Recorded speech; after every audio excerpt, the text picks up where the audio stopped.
occasionnellement, ne va plus venir circonstanciellement, ne va plus venir de temps à autre, mais le Saint-Esprit vient pour demeurer éternellement avec nous. Alléluia. Amen.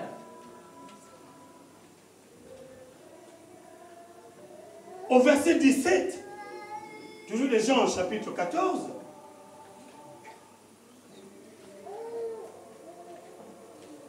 il est dit ceci: l'esprit de vérité que le monde ne peut recevoir parce qu'il ne le voit point et ne le connaît point. Mais vous, alléluia, alléluia, Amen. Alléluia, Amen. Alléluia. Amen. Écoute, je vais parler à un chrétien aujourd'hui. Au moins, il est comme on lit mon message, et tel papa ganoté. Alléluia. Amen. Dossier mon livre Moussan que tel papa gano. Conseil, ne passe pas ton temps à parler du Saint-Esprit avec un païen. Alléluia. Amen. À comprendre à côté. Quelqu'un me comprend? Amen. Le Saint-Esprit a été envoyé seulement à ceux qui connaissent Dieu, aux chrétiens, à ceux qui connaissent Jésus. Tu ne peux pas recevoir le Saint-Esprit sans avoir reçu Jésus au préalable. Alléluia. Amen. Alors maintenant, pourquoi le Saint-Esprit est envoyé que aux croyants? Le Seigneur dit l'Esprit de vérité.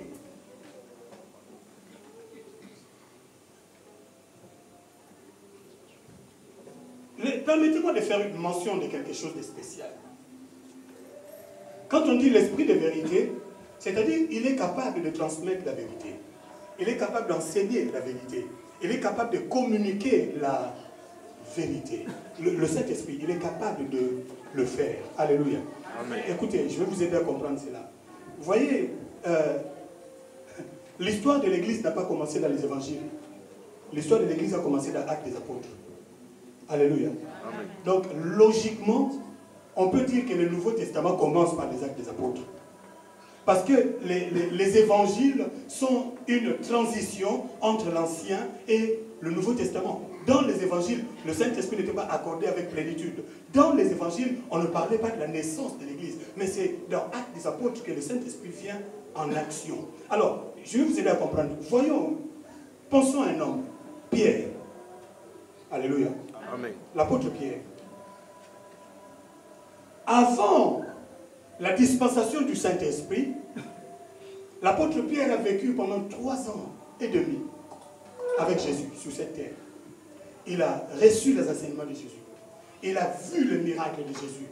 À un moment donné même, l'apôtre Pierre a expérimenté l'action du Saint-Esprit dans sa vie. Vous savez, il fut un moment où le Seigneur a associé les disciples 2 à 2 et il les a envoyés pour qu'ils aillent prêcher l'évangile. Il voulait qu'ils expérimentent cette chose. La Bible dit, il souffla sur eux et le Saint-Esprit est venu sur eux. Ils sont partis pour travailler. Mais là, c'était l'action de l'ancienne alliance. C'est-à-dire, il a soufflé sur eux. Le Saint-Esprit est venu en ce moment-là pour les accompagner dans cette mission-là. Mais voyez-vous, quand ils sont revenus, ils étaient remplis de joie. Waouh! Nous avons prêché à ton nom. Nous avons chassé les démons à ton nom. Ce qui est merveilleux, c'est que même les démons nous sont soumis à ton nom. Mais le Seigneur leur dit, hé, petit, calmez-vous. Ne vous réjouissez pas parce que les démons sont soumis à votre nom, mais réjouissez-vous parce que vos noms sont écrits dans le livre de vie. Pourquoi Jésus les a rattrapés là-dessus? Parce que Jésus a compris que si vos noms sont écrits dans le livre de vie, alors vous êtes des candidats pour recevoir la plénitude du Saint. Est-ce que quelqu'un comprend de quoi je parle? Amen. Maintenant, voyons ce même apôtre Paul. Avant l'action du Saint-Esprit, où ils étaient sous la chambre haute, Actes des Apôtres chapitre 2, il était capable de renier Jésus. Mais cet homme était avec les Galiléens. Ah non, non, non, non, vous confondez, ce n'est pas moi. Il a nié 3 fois ne pas connaître le Seigneur. Mais après Actes des Apôtres chapitre 2, après la dispensation du Saint-Esprit, après la plénitude du Saint-Esprit, le même Pierre qui niait autrefois ne pas connaître Jésus. Le même Pierre s'est levé et a fait le premier sermon de la nouvelle église, l'église du Nouveau Testament. Il a fait ce premier sermon et la Bible dit qu'il y a eu 3000 âmes qui se sont converties en même temps. Alléluia. Amen.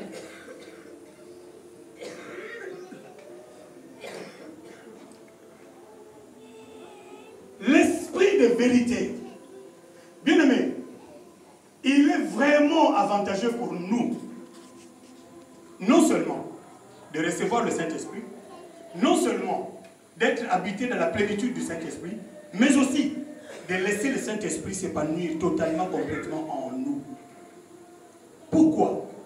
Parce que le Saint-Esprit est capable d'enseigner la vérité à celui dans lequel il vit.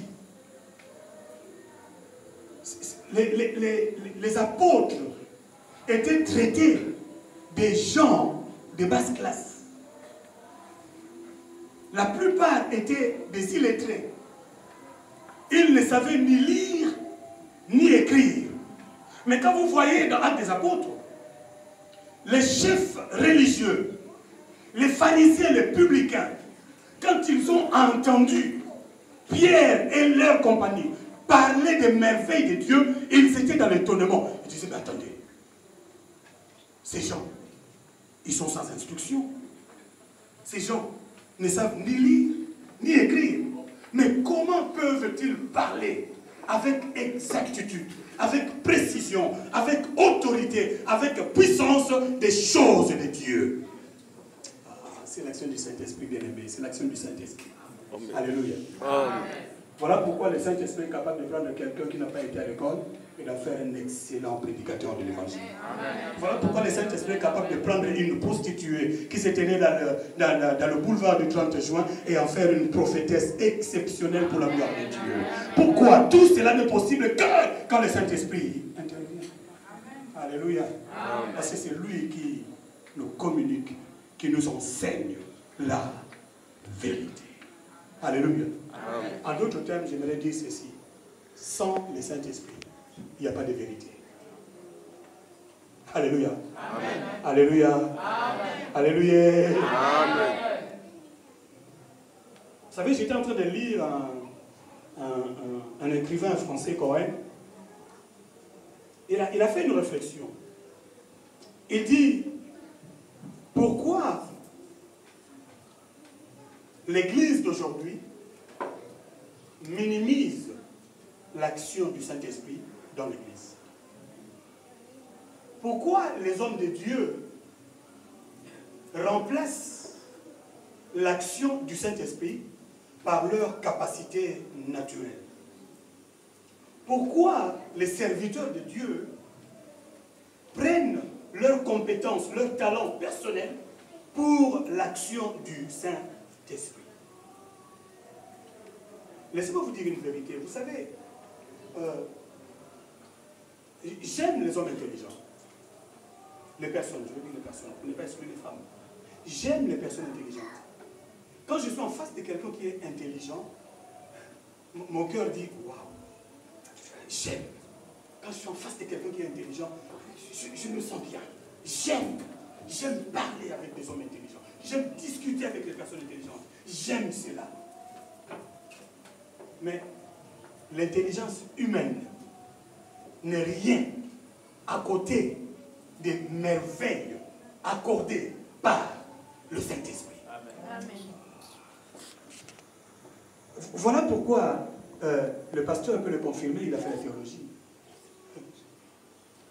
Nous étions face à des théologiens, hein, des professeurs lettrés, hein, des chercheurs de la Bible. Vous savez, je le rencontre fréquemment. Hein, des gens qui se sont engagés à faire des recherches sur la Bible, hein, qui étudient la Bible, qui maîtrisent l'hébreu, qui maîtrisent l'araméen, qui maîtrisent le grec, qui maîtrisent toutes ces langues et qui peuvent expliquer la Bible. Mais la première fois, on était à une heure de pause pendant le cours et nous sommes allés au restaurant pour manger, les restaurants de l'école publique. Nous sommes allés au restaurant pour manger. voilà, je me sers et tout comme ça, et je vais m'asseoir, je m'assois à côté de la table d'un professeur. Je regarde le professeur, il a pris sa bouteille de vin pour manger. J'ai commencé par frotter le nez, je dis bon, ok, le vin, bon, c'est peut-être pour donner l'appétit. Il prend une cuillère, 2 cuillères, il se lève encore, il va chercher encore une bouteille de vin. Moi je dis ça c'est le plus pour l'appétit, ça c'est autre chose. Il prend au milieu de son assiette, il va encore chercher d'autres bouteilles de vin. Et quand il a fini son assiette, il est à 4 bouteilles de vin. Je dis waouh. Il se lève pour aller chercher le dessert, il revient avec une bière. Moi je dis mais cet homme, quand il nous enseigne l'eschatologie, quand il nous enseigne ces choses-là, mais c'est quelqu'un qui, la Bible n'a pas de secret pour lui. Ce n'est juste que la connaissance, juste la lettre. Alléluia. La Bible dit, la lettre tue, mais l'esprit vivifie. C'est-à-dire, il a la connaissance, mais il n'a pas la vie. Pourquoi? Parce que la connaissance ne t'apporte pas la vie. La connaissance ne te vivifie pas. Mais ce qui te vivifie, c'est l'esprit de Dieu. Alléluia. Amen. Église, écoutez-moi. En ce dimanche de Pentecôte, il y a une réflexion qui doit se faire dans nos cœurs. Où est la place du Saint-Esprit dans ma vie au quotidien? Voilà la réflexion. Où est la place du Saint-Esprit dans ma vie au quotidien? Alléluia. Amen. Alléluia. Amen. Vous savez, je connaissais une sœur, hein? Le dimanche. Il ne fallait pas dire, nous allons invoquer le Saint-Esprit. Ça, c'était la phrase qui l'a tué. Dès que tu dis, nous allons invoquer le Saint-Esprit.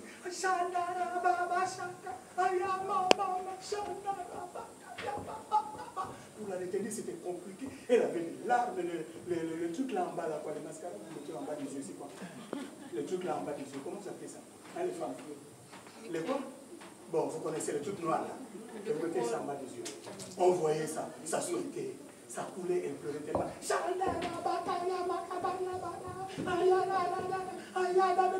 Waouh, la soeur, là, le Saint-Esprit, mais c'est terrible, quoi. C'est terrible. Mais il fallait aller à Château-Rouge à partir de mardi pour retrouver la même soeur. Alléluia. Amen. Lundi, elle n'y allait pas. Il fallait aller à Château-Rouge à partir de mardi pour retrouver la même soeur. Ne vous en faites pas. À Château-Rouge, ce n'était pas les Sandaya, Baba Mayanda là-bas.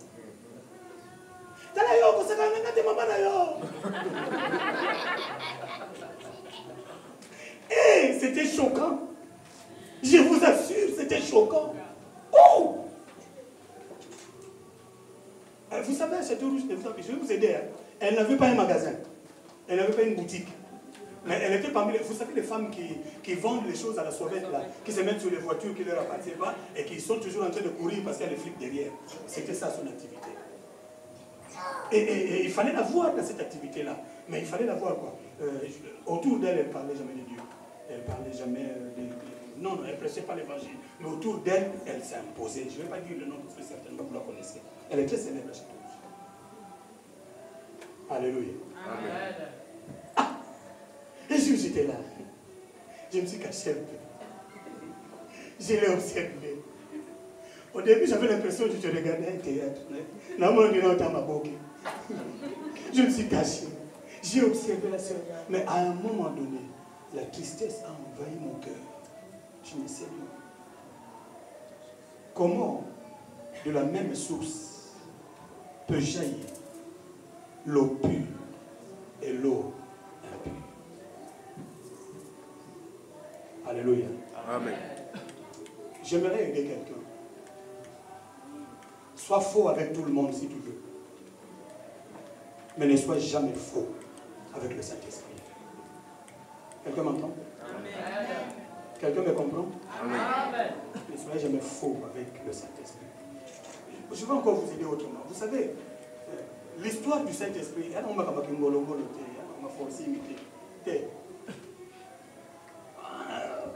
non, non, non. Le Saint-Esprit, c'est une relation. Vous savez, vous voyez là, une relation qui conduit au mariage quand elle commence. Hein, il y a beaucoup de douceur dans cette relation. Hein, beaucoup de douceur.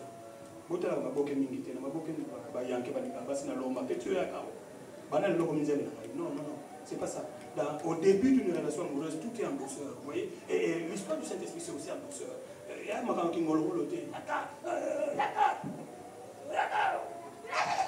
Non, douceur. Douceur. Ça se passe à l'intérieur, dans la douceur. Et c'est là que se bâtit une nouvelle et merveilleuse relation avec le Saint-Esprit. Alléluia. Amen.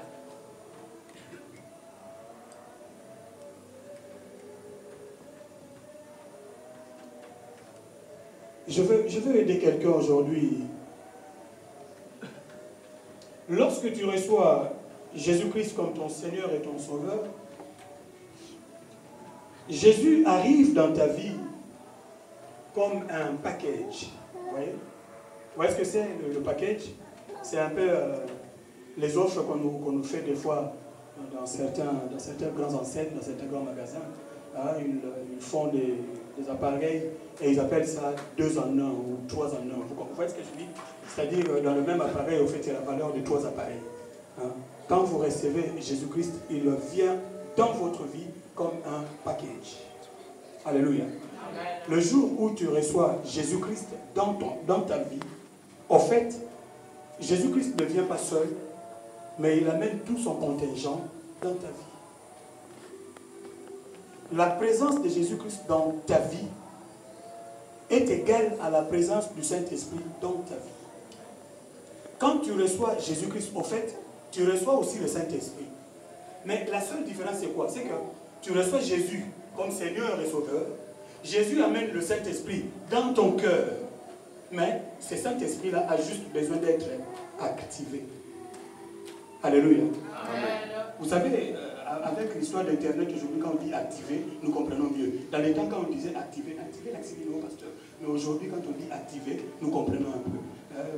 Vous qui maîtrisez un peu bien l'histoire d'Internet, tu peux télécharger quelque chose, mais à la fin, ils vont toujours te demander de l'activer. C'est-à-dire, il est téléchargé. Mais aussi longtemps qu'il n'est pas activé, il n'est pas opérationnel. Quand Jésus-Christ arrive dans ta vie, il arrive avec le Saint-Esprit qui a juste besoin d'être activé. Et le jour où le Saint-Esprit est activé, c'est là que l'action du Saint-Esprit commence à se manifester en toi. C'est là que sa plénitude commence à se manifester en toi. Et croyez-moi, quand le Saint-Esprit arrive, le Seigneur l'a dit, il convaincra le monde en ce qui concerne le péché. Quand le Saint-Esprit est activé dans ta vie, on n'a pas besoin de te dire, sœur, ça ce n'est pas bien. On n'a pas besoin de te dire, frère, ça ce n'est pas bien. Mais le Saint-Esprit qui est activé en toi te dira naturellement, dans une simplicité, mais vraiment simple, permettez-moi la tautologie, dans une vraie simplicité, il te fera comprendre que non, elokoyo, kosala mo soute, likamboyo, koloba mo soute, nakoyo, kokota le soute, makamboyo, kokota se sumutu la qualité. Le Saint-Esprit, vous savez, quand le Saint-Esprit est activé en toi, tu n'as pas besoin qu'un prédicateur vienne te dire non, ce que tu fais là, il faut. Voilà pourquoi moi, par exemple, je ne prêche pas sur l'histoire des accoutrements. Je me dis non, je ne veux pas remplacer le Saint-Esprit, mais je prêche sur le Saint-Esprit. Active le Saint-Esprit en toi. Quand il sera activé en toi, yomo au triage. Ok, yomo na garde robe na yo, monota la bilamba na yo, yomo notaliko comprendre te. Avant de dire no ligne la momi. Mais tant que le Saint-Esprit comme activé, au tali lamba on dit et la mona linga mo souté. Et la mona ça kanda. Au côté on a valise le bloc de kin. Ka yomo ko, mutate yote, mutatindi yote. Yomo sa tri, yomo talo non, bon, il y a des gens qui ont maquillage dans le kala wala ko ba maman en 1960 alors ben suivez moi chez Texaco. Vous voyez? Il monte en hauteur du tête. Nous ça sous le côté, la côté sobre, la côté soft. Je vais me maquiller mais je serai bien. Nous ça sous dans l'extravagance. Tout cela n'est rien d'autre que l'action du Saint-Esprit activée en toi. Est-ce que quelqu'un comprend de quoi je parle? Voilà pourquoi tu as besoin du Saint-Esprit, bien-aimé. Tu as besoin du Saint-Esprit dans ta vie. Il est déjà là, mais il doit être activé. Alléluia. Amen. Parce que quand le Saint-Esprit est dans ta vie, laisse-moi te dire une vérité. Il y a des choses que tu vas détester par toi-même. Il convaincra le monde en ce qui concerne le péché. C'est son action. Alléluia. Amen. Alléluia. Amen. Laissez-moi vous faire un témoignage. C'est vraiment un témoignage personnel. Vous savez, avant que je me convertisse, vraiment bien, je parle de convertir bien, là, parce que ma conversion surtout a eu lieu des étapes. Hein. Il y a eu des étapes. Tellement j'ai donné ma vie très jeune à Jésus. J'étais très jeune quand j'ai accepté Jésus. Je devais avoir 16 ans. J'ai accepté Jésus comme Seigneur et Sauveur. J'ai commencé à embrasser les choses de l'Église, les histoires de l'Évangile et tout consort. Et bien naturellement, ma lutte en moi, c'était toujours moi et ma jeunesse. Moi et ma jeunesse. Alors, il fut des moments où je passais des périodes de vaches maigres, où j'étais chrétien, mais l'attirance de certaines choses était plus forte. Vous savez, et déjà chrétien, mais j'aimais tellement une musique, un orchestre qui est au pays. Et je ne vais pas dire le nom, je refuse. Aujourd'hui, je ne le dirai pas. Mais un orchestre qui faisait du succès au pays. Et j'étais fanatique de cet orchestre. Très fanatique. Très fanatique. Alors, je pouvais prier. Vous savez, à Kinshasa, à une période, il y avait des bars à tous les coins. Moi, je suis un jeune. Jeune et prière. Je prie le Seigneur. Je m'enferme dans ma chambre. Je suis en train de prier. À un moment donné, j'ouvre la Bible pour faire ma méditation. Bah, mon gars, quoi, pour les bandits. On va le quitter, on va dire comment bandit.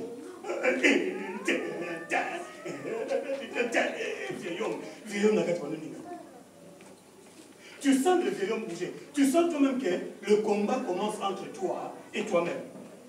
Alléluia. Amen. Alors, j'ai mis beaucoup de temps à lutter avec ces choses-là. J'ai mis beaucoup de temps à lutter. Beaucoup de temps. Et vous savez, quand est-ce que j'ai vraiment été délivré de cela? Ce n'était pas suite à une prédication. Ce n'était pas une imposition des mains. Non. Le Saint-Esprit, moi, j'ai me forcé toujours à l'activer. Il fallait que je sois toujours activé. Alors, un jour, ici en Europe, je pars à une fête. Arrivé à cette fête-là, comme souvent les fêtes ici en Europe, on ne reconnaît plus. Est-ce que c'est une fête païenne, c'est une fête chrétienne, on ne sait plus. Maintenant, on a des fêtes mixtes. Vous comprenez ce que je dis? Au début, on met les Matoussa, on met les Lormo, tout le monde là. On met les Moïse Billet, on met tout le monde au début, et à un moment donné, quand à l'heure on a sur les coquilles, l'air on a sur les coquilles, on met bandit, on est bandit. Alors ces DJ-là, ces jours-là, je n'ai pas compris comment il était. Alors qu'on était bien, adorant l'Éternel jouer. Ah, j'aime beaucoup ces gens-là, ces frères-là, je les aime beaucoup. Ils jouaient, j'étais dedans, j'étais concentré à table, hein, comme ça, là. Ah, j'étais content, j'écoutais adorant l'Éternel, presque les yeux fermés. Alors, vous voyez, les DJ d'aujourd'hui, ils n'attendent même pas que la chanson se termine pour mettre notre chanson. En fait, ils lancent déjà notre chanson avec sur l'appareil, et puis ils chantent seulement des boutons. Tchouk. Et c'est passé d'adorer l'Éternel à cet orchestre-là. Direct. Ça m'a court-circuité. Aïe, aïe, aïe, aïe, aïe, aïe. Et puis, j'ai dit, mais pourquoi tout ça? Après, pendant que moi j'étais en train de réfléchir pourquoi tout ça, je me suis surpris moi-même que mon pied était déjà en train de taper. Ça m'avait... Vous rigolez, hein? Mais moi, ça ne m'avait pas fait rigoler. Je me suis tellement énervé ces jours-là, je me suis levé direct, je pris la clé de ma voiture et je suis entré dans la voiture. J'ai fait la prière. J'ai dit, Seigneur, c'était ma dernière fête païenne. Je ne remettrai plus jamais les pieds dans une fête mixte ou une fête païenne. C'est terminé. Croyez-moi, depuis ces jours-là jusqu'à aujourd'hui, mes pieds-là que vous voyez ne sont plus jamais revenus dans une fête mixte et encore moins dans une fête païenne. Ça, c'était l'action du Saint-Esprit. Alléluia. Amen. Alors, dans Actes des Apôtres que nous venons de lire, chapitre 1er, c'est là que je vais conclure mon message.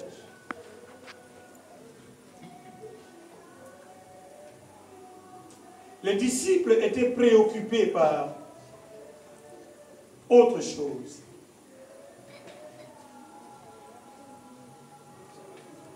Jésus leur parlait d'un temps qui est déjà fixé. Jésus parlait du temps, il disait, ce temps-là va arriver. Le temps où Israël retournera à la maison. Le temps où l'Église sera enlevée. Le temps où Jésus parlait tellement de ce temps et les disciples étaient préoccupés par cette prédication, ce message. Et ils ont posé la question au verset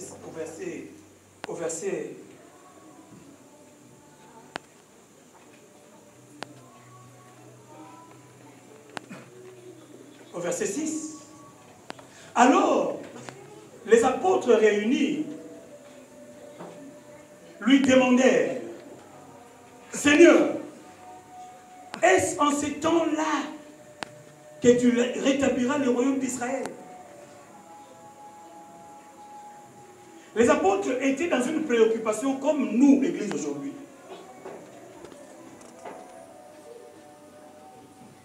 Mon dit, est-ce que Nathan Mouanando rétablir le royaume d'Israël?